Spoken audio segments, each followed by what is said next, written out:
चंद्रपुरम एक साधारण गांव था जो कोने कोने से भी खूबसूरत और शांत था। यहाँ के लोग भी अपने गांव की तरह शांत और दयालु थे। वे एक दूसरे के लिए मसीहा बनकर रहते थे।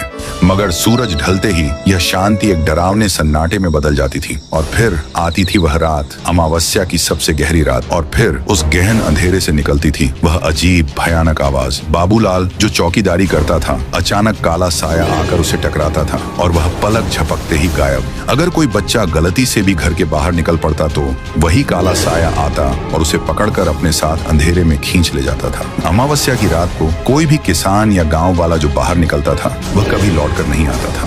रात 1 बजे के बाद चंद्रपुरम में बाहर निकलना यानी मौत को गले लगाना था। सुबह की पहली किरण चंद्रपुरम पर पड़ती तो जरूर थी, पर यह राहत नहीं लाती थी, बल्कि सवाल छोड़ जाती थी। गायब हुए लोगों के परिवार या घर वाले क्या करते? लोग बस यही मान लेते थे कि शायद किसी जंगली जानवर ने उन्हें उठा लिया होगा या फिर वह डर के मारे कहीं भाग गया होगा। यह सिर्फ खुद को समझाने का तरीका था, क्योंकि असली सच इतना भयानक था कि कोई उसे मानना ही नहीं चाहता था। शुरुआत में चंद्रपुर के लोग बहुत परेशान थे, पर उन्होंने इस खतरे को गंभीर नहीं लिया। हर कोई यही सोचता था, ये मेरे साथ नहीं होगा। रायस्टार चंद्रपुरम के रास्ते से दूसरे गांव के लिए जा रहा था। फिर तभी अचानक उसके सामने एक ट्रक आ गई। रायस्टार वक्त रहते अपनी बाइक को चंद्रपुरम में मोड़ लेता है। तेज गति के कारण उसका संतुलन बिगड़ रहा था। तभी चंद्रपुरम में शाम हो जाती है। धीरे धीरे अंधेरा हो रहा था, पर अनजान रायस्टार और आगे बढ़ता जाता है। पर इस बार चंद्रपुरम में शाम के वक्त में ही अलग अलग आवाजें आ रही थी, जो रात के 1 बजे आती हैं। वक्त के साथ गांव में अफरा तफरी मच जाती है। सारे लोग उस साए के डर से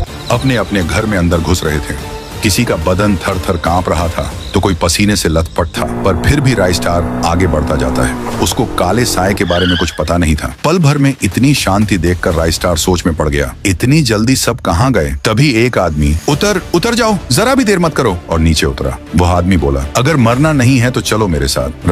रायस्टार बिना कोई सवाल किए उस आदमी के साथ दौड़ पड़ा। दोनों एक घर में घुसे और पुरानी खिड़की के पास रुक गए। रायस्टार कुछ समझ नहीं पा रहा था। उसने घबराए हुए आदमी से पूछा, तुम मुझे इतनी हड़बड़ी में यहाँ क्यों लाए? गांव में चल क्या रहा है? सब लोग कहाँ हैं? आदमी की आंखों में डर था। उसने कांपती आवाज में कहा, भाई ये गांव मौत का पिंजरा है। अमावस्या की रात जो भी बाहर निकलता है उसे एक काला साया उठा ले जाता है, इसलिए तुम्हें खींच लाया। सारे बाबा आए पर कोई फायदा नहीं हुआ। रायस्टार के रोंगटे खड़े हो गए। तभी बाहर से दबे पांव चलने की आवाज आई। 2 आदमी एक मरे हुए इंसान को कांधे पर लाद कर गांव के बाहर जा रहे थे। रायस्टार पेड़ के पीछे छिप गया। ये लोग लाश को कहाँ ले जा रहे हैं? उसने सोचा और उनका पीछा किया। वे दोनों एक खतरनाक जंगल में पहुंचे, जहां एक पुराना डरावना कुआं था।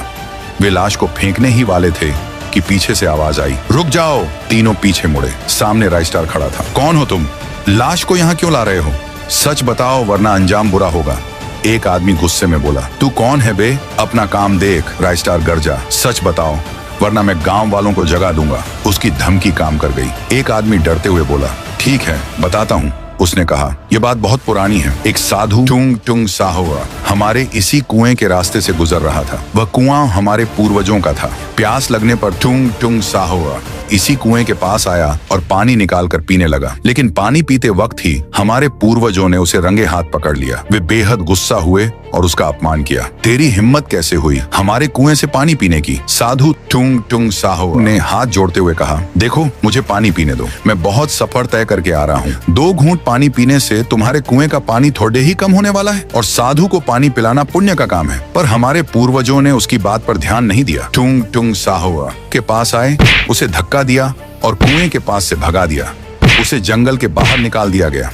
लेकिन जाते जाते टुंग साहुआ यह भयंकर शाप दे दिया, तुम्हारा यह कुआं कभी पानी नहीं मांगेगा, यह खून मांगेगा। और अगर इसे खून न मिला तो यह तुम्हारे खून का प्यासा हो जाएगा। पहले तो किसी ने उस साधु की बात को गंभीरता से नहीं लिया, लेकिन उसके कुछ ही दिन बाद हमारे गांव पर मुसीबतों का पहाड़ टूट पड़ा। खेत पूरी तरह से सूखने लगे। जमीन बंजर पड़ गई थी। व्यापार ठंडा पड़ने लगा। दुकान पर एक मच्छर तक नहीं आता था। भूख की करीब तक की नौबत आन पड़ती। घर में सब लोग बीमार पड़ने लगे। कोई खांसते खांसते दम तो ढा देता, तो किसी को अचानक दिल का दौरा आ जाता।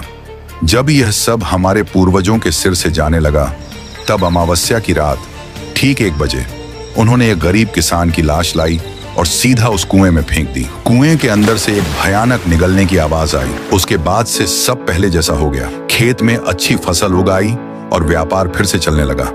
अगर हम हर अमावस्या की रात को एक बलि नहीं देंगे तो हमारे घर में औरतें, बच्चे मारे जाएंगे। ये सुनकर राइस्टार दंग रह गया। उसके चेहरे पर भयंकर गुस्सा छा गया। तुम 4 की जान बचाने के चक्कर में 40 लोगों को मार रहे हो? ये तुमने गलत किया है, इसकी सजा जरूर मिलेगी। राइस्टार ने तुरंत उन्हें दबोचा और गांव वालों की मदद से लॉकअप में बंद करवा दिया। वह दोनों आदमी जेल में तक ढपते रहे। उसके बाद से चंद्रपुरम में शांति लौट आई। लोगों के बीच का डर खत्म हो गया और गांव के लोग खुशी से झूम उठे। लेकिन उन दोनों की बातें सुनकर ऐसा लग रहा था कि यह शाप कभी खत्म नहीं होने वाला है।